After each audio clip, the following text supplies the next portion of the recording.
Hello everyone, welcome back to the channel. Quick question.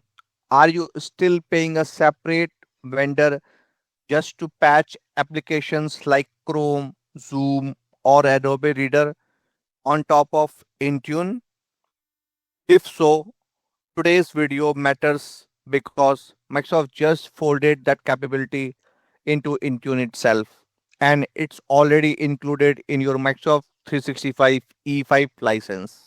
In this video, I will cover what Enterprise App Management is, how it compares to the third-party patching tool you are probably using right now, how to plan a safe migration, and the limitation you need to know about. And then I will show you a live demo. Now let's understand what is Enterprise App Management, also known as EAM. So think of it as a built-in app store inside Intune. Microsoft already packaged hundreds of common applications like Chrome, Zoom, 7-Zip, Adobe Reader, and many more, hosted them and pre-filled the install command and detection logic for you.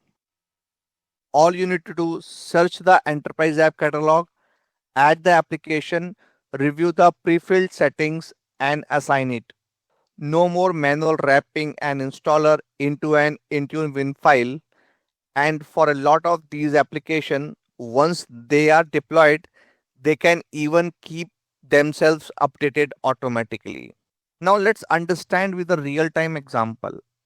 So in today's time, keeping any application, for an example Zoom, on the current version means manually downloading each new releases, repackaging it into a Intune Win file, rewriting detection logic, and push it out again every single time Zoom ship an update.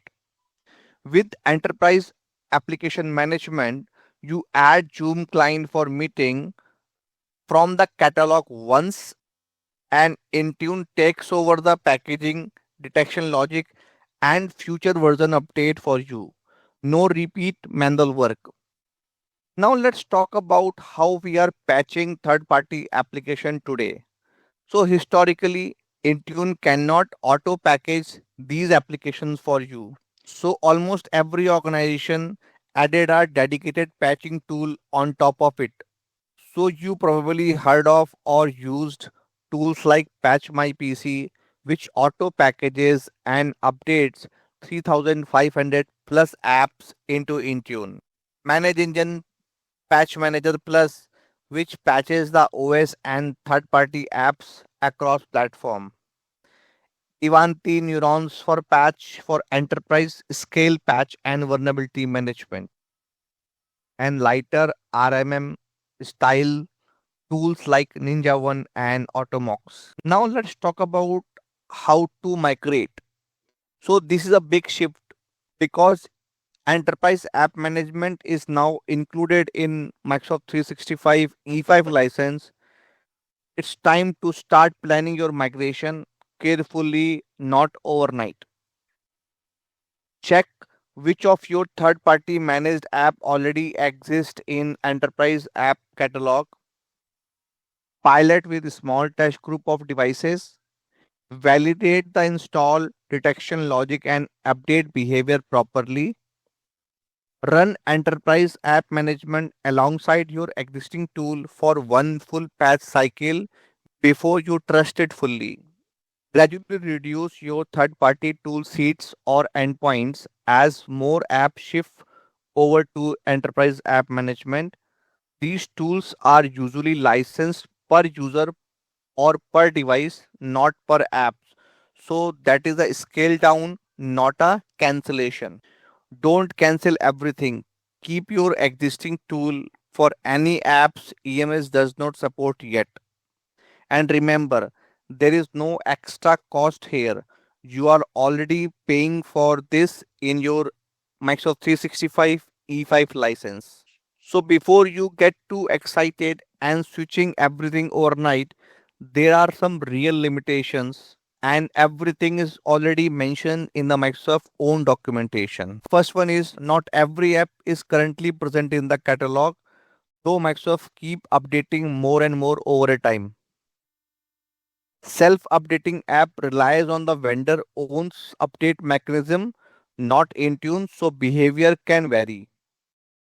There is no rollback.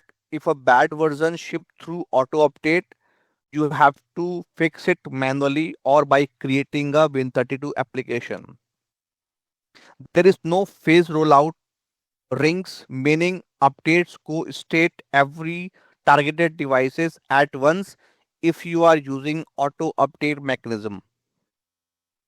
Catalog can lag up to an hour behind the latest version, so you cannot use auto update enterprise catalog apps as in blocking apps in the ESP or autopilot device preparation. So the safe approach is keep your third party tool running as a safety net for critical applications and wait for Microsoft to add these applications in the enterprise app management and then migrate slowly. Now that's enough theory. Let's see how we can validate and deploy the application using enterprise app catalog. So right now I am on my Intune console, and first of all we have to verify whether the Intune suites or add-ons is automatically added in your tenant based on the licensing model you have. So to do this, you have to go to the tenant administration, and then we have to go to the Intune add-ons, and then we have to go to the capabilities, and here we can see that add-ons are not showing active, and one of the add-ons which we are interested is basically a enterprise app management which is also active.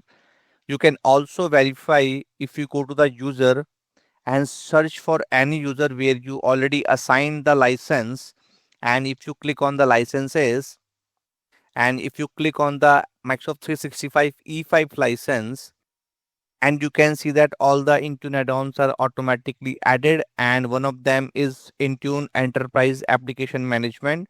So if you are able to see this in the license as well as in the tenant administration, it means now your add-on is automatically added.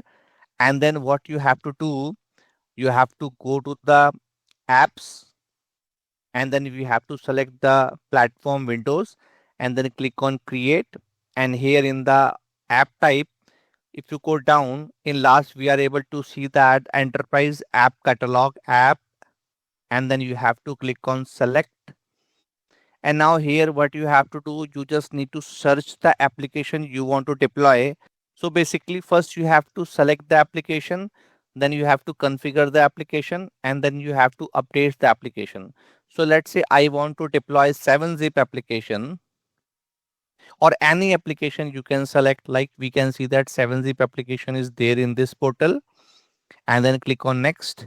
Now you can see that it is now moving from select app to the configuration part, and here we can see that we have 7-zip application, and then we have to click on next. And then in the update section, you have two ways to update the application. First way is automatically update. So if you are selecting this method, then this will keep the app up to date with the latest version directly from the enterprise catalog. This results and block custom settings, including the install and uninstall command. So if you are selecting this, you can see that you are not able to find the install and uninstall command, and it is going to update automatically from the vendor side. And if you are selecting the update with supersedence, then you can see the install and uninstall command, and you can configure everything as per your requirement. So one of the important point with automatically update option, if you are selecting this option, then you will not able to add this application in the autopilot V1 and autopilot V2. So it is not going to allow you to add this application in the ESP page. And then if you select this, you definitely can do this. You can add this application in the autopilot ESP page. So let me show you both the things. Let me first select the automatic update, and let me click on select, and let me just give it a name called automatic update so that we can understand. And then you can see that this is just giving a basic information, and then you have to update the logo. So I'm not going to update the logo, but in the production environment, you definitely need to download the logo and update in this location and then click on next. And here we have to select the restart behavior, determine the restart behavior based on the written code or select as per your requirement. So for now, I am going to select no specific action. And then you can see that requirement rule and detection logic is automatically skipped. It is not allowing us to modify anything in the requirement rule or detection rule. And click on next. And then here you can add the supersedence and then click on next. And now here we can assign this application as an required only. We are not getting any option to assign this application as an available assignment or uninstall assignment. And for now, I'm not going to assign this to any user on any device and click on next. And then you can validate the application information. You will not able to modify anything related to command line or uninstall command line, even the detection logic and the requirement rule, and click on add application. And now you can see that application is now added successfully.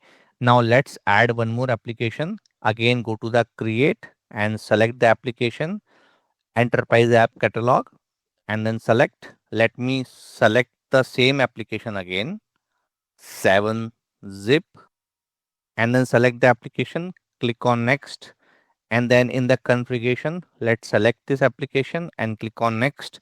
And now what I will do, I will use this update with supersedence, and we can also update a lot of things in this. So let me select this again. So let me just first update the name so that I can identify this when adding this application in the autopilot ESP. So let me add update with supersedence, update with supersedence, and then you can modify s- these options as per your requirement. And then you also need to update the logo and then click on next. You can also create or update the install and uninstall command line. Either you can also use a PowerShell script also, that is totally customizable as per your requirement. And then you have to select next. Here you can update the requirement route if you want, and then click on next. And then in the detection logic, we can see that Microsoft is using the file-based detection logic as well as the registry-based detection logic. And then click on next, and then click on next. Here you can add the supersedence and then click on assign. And now you can see that here you will get an option as a required assignment, available assignment, or uninstall assignment.